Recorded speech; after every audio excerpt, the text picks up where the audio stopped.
ブリニンの一言で態度が一変するきなこ。手始めにきなこを連呼しましょう。呆れとる。名前には反応する。明らかに呆れ顔なので、いきます。考え中。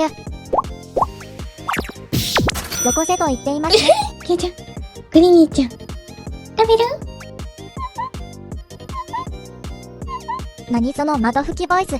プップ？それも違うだろ。とりあえずわかりやすく。テンション上がってるので、グッズを与えます。